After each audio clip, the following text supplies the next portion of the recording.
வணக்கம்.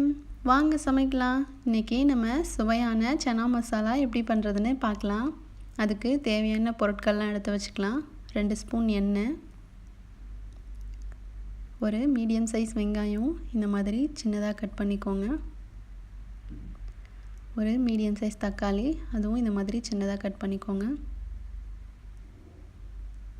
அடுத்து ஒரு பட்டை, பிரியாணி இலை, 2 லவங்கம், கொஞ்சமாக சோம்பு, ஒரு ஏலக்காய் எடுத்துக்கோங்க.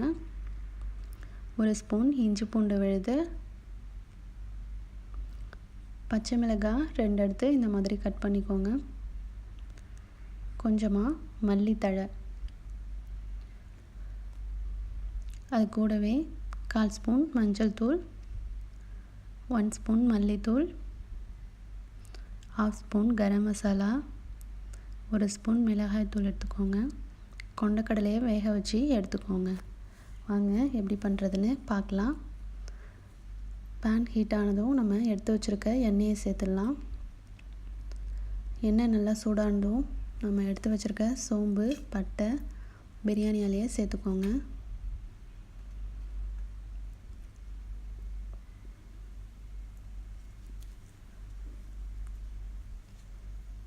இப்போது எல்லாம் நல்லா வதங்கினதும் வெங்காயம் சேர்த்துக்கலாம்.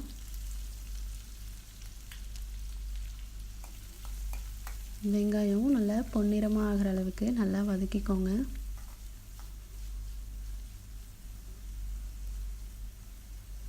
வெங்காயம் நல்லா வதங்கினா தான் நல்லாயிருக்கும். இப்போது வெங்காயம் நல்லா வதங்கிடுச்சு. இப்போது நம்ம எடுத்து வச்சுருக்க பச்சை மிளகாய் சேர்த்துக்கலாம். அது கூடவே இஞ்சி பூண்டு விழுது சேர்த்துக்கோங்க. இப்போது நல்லா வதக்கிடலாம். இஞ்சி பூண்டு பச்சை வாசம் போகிற அளவுக்கு நல்லா வதக்கிக்கோங்க.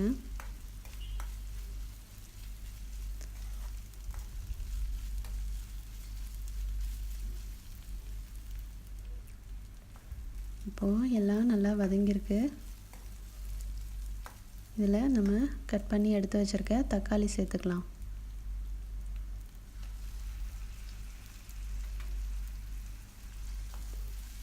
தக்காளியை சேர்த்துட்டு நல்லா வதக்கிக்கோங்க. தக்காளி நல்லா கரைஞ்சி நல்லா வெந்தால் தான் நல்லாயிருக்கும்.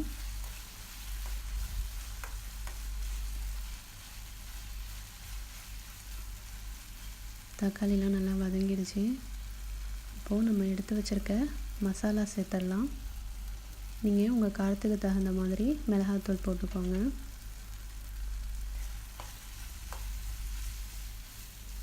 சேர்த்து 2 நிமிஷத்துக்கு அந்த எண்ணெயிலே நல்லா வதக்கிக்கலாம்.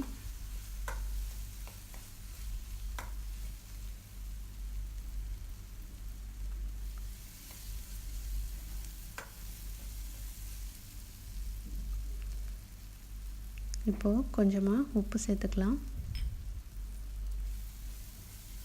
சேர்த்துட்டு நல்லா கிளறிக்கோங்க. எல்லாம் நல்லா வதங்கிடுச்சு. இப்போது தேவையான அளவு தண்ணி சேர்த்துக்கோங்க. தண்ணி சேர்த்துட்டு லைட்டாக கிளறி விட்டுருங்க. இப்போது 2 நிமிஷம் கொதிக்க விடுங்க. இப்போது நல்லா கொதிச்சிட்ருக்கு. இதில் நம்ம வேக வச்சு எடுத்து வச்சுருக்க கொண்டக்கடலையை சேர்த்துடலாம்.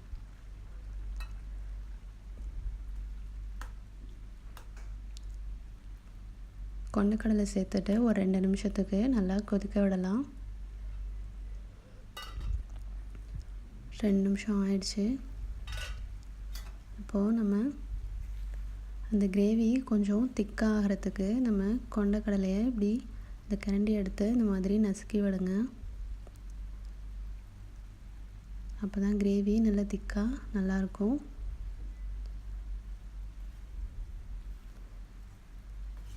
செஞ்சுட்டு லைட்டாக கிளறி விட்டு இன்னும் ஒரு 2 நிமிஷத்துக்கு நல்லா கொதிக்க விடலாம். பாருங்கள், தண்ணிலாம் நல்லா ட்ரை ஆயிடுச்சு. கிரேவி பதத்துக்கு ரெடி ஆயிடுச்சு. நல்லா வாசமாக இருக்குது. இப்போது நம்ம லாஸ்ட்டாக கொத்தமல்லி தழை தூவிக்கலாம்.